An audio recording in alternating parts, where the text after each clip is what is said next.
每个理想都有实现的可能。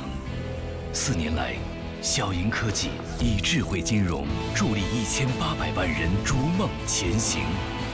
小银科技给理想前行的力量。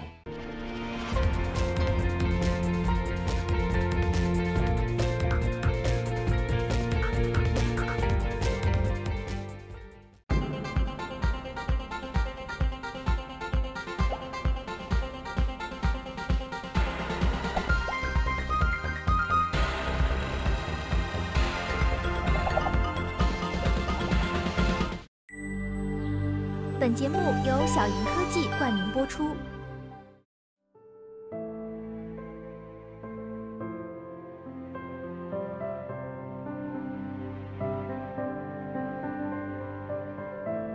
1月末的瑞士小镇达沃斯再次迎来了1年1度的世界经济论坛年会。这一届的主题呢叫做全球化4.0，打造第4次工业革命时代的全球结构。但其实，无论变革将以何种形态发生，世界运行的底层逻辑已经在变化之中，那就是数据。所以在今年呢，由财新传媒与世界经济论坛联合主办的财新电视辩论，主题也就定为了数据的作用和规范。数字化的过程并不是技术的飞跃，更像是随着数据的积累和场景的挖掘，而逐渐全面渗透，扎进了生活的方方面面。也因此，作用与规范都暗藏着人们不易想到的那一面。在瑞士当地时间22日，2019年冬季达沃斯的财新电视辩论就此展开讨论。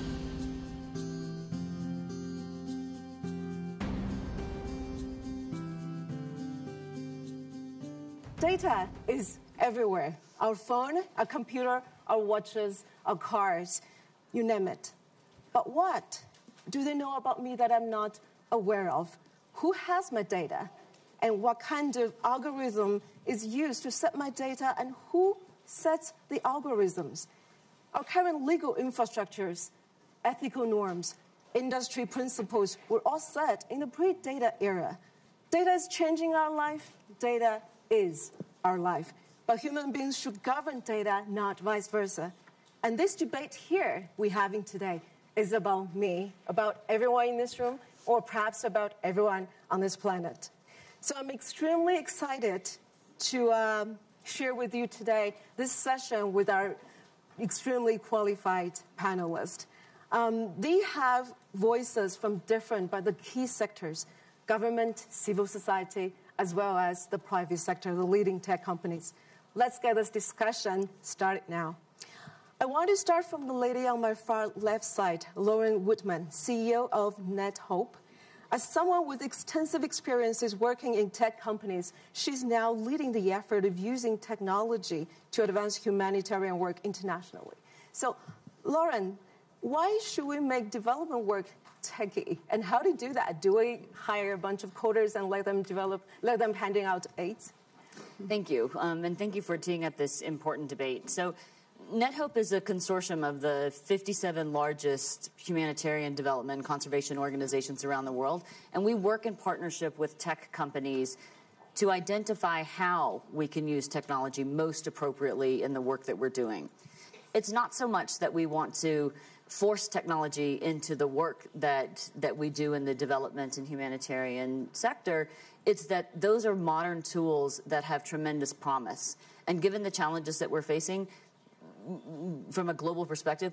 Thank you. And if Lauren brings data to development work, and Nara Lakash, the gentleman sitting next to Laura, actually bring data to politics. Currently, you are the cabinet minister of IT and rural development for Andhra Pradesh, yes, in India. And as a minister, you're pushing for digitalization of government services and also setting regulation on cybersecurity. So tell me how you do that. No, the state of Andhra Pradesh is the newest state in India. And when the state got bifurcated, we had the lowest per capita income in South India. And the question is, how can you use IoT devices to really propel growth? So we came up with 961 key performance indicators that as a state will monitor real time. The other challenge that we struggle in India is the ability to target government welfare schemes. So we are the only state which has 1 million IoT devices in the field. And we're now using these IoT devices to ensure that target is actually happening, the delivery is actually happening. And apart from that, we are actually reaching out to citizens proactively, getting feedback from them. Are they happy with the government? Are they happy with the service that they've availed from the government?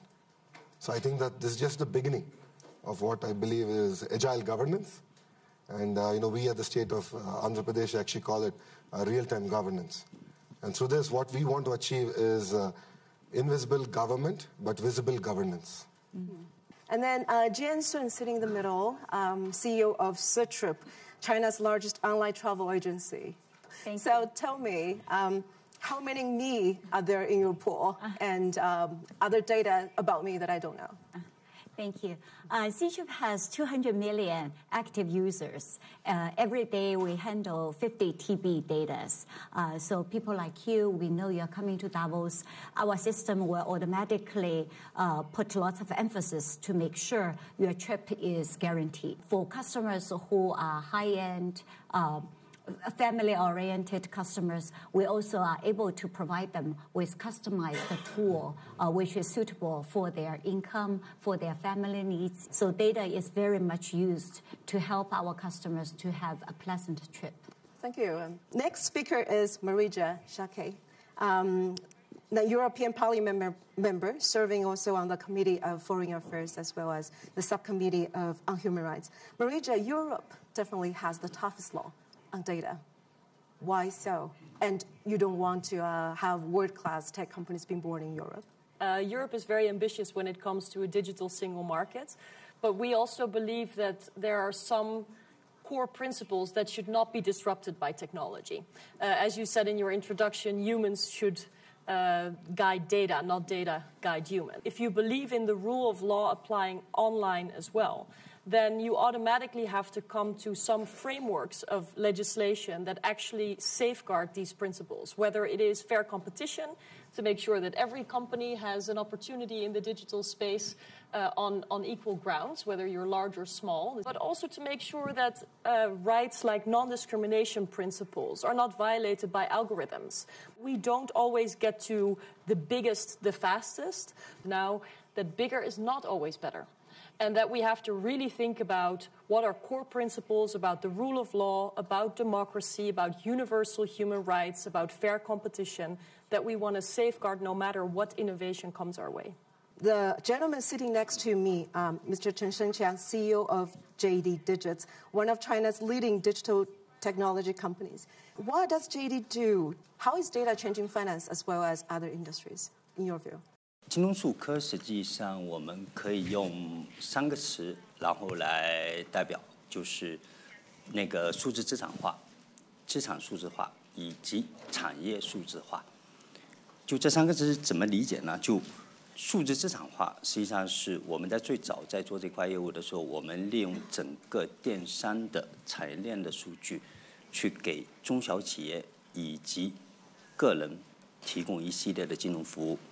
因为这么通过数字化，实际上可以让整个的服务成本降低，所以就可以让原有得不到整个金融服务的中小微企业跟个人能够更公平的得到服务。第二个是资产数字化，也就是说我们通过对资产穿透型的风险的数字化的一个管理模式，降低了整个资产交易的成本，同时降低了整体的金融的系统性风险。第3个是产业数字化。产业数字化实际上我们更多的是一方面是通过实现产业数字化去提升产业本身的效率，降低产业的成本，而且也让金融服务能够更好的去跟产业结合。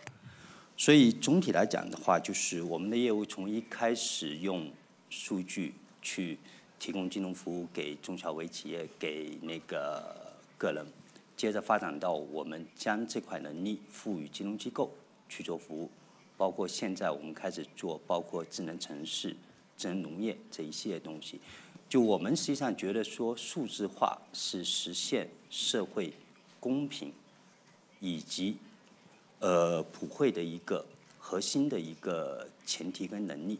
I want to start the discussion by having more concrete examples. Show me the best example you saw the data can be harnessed for greater public goods. One I would point out is we use data a lot in emergency response. and where can we target resources most effectively. And if you look at the Ebola crisis, the Ebola virus crisis a couple of years ago, we looked at where there was connectivity, where there was Ebola treatment units that were in process and where they were being planned, and where infection rates were rising and falling. And one of the things that we found was that Ebola treatment units were going where there was connectivity, which was not necessarily related to where the infection rates were rising. And so we could then say, we need to go get a better sense as to what's actually happening in the field, because in a lot of those cases, the infection rates were actually rising and resources were not being sent to places where people simply didn't have connectivity and couldn't ask for help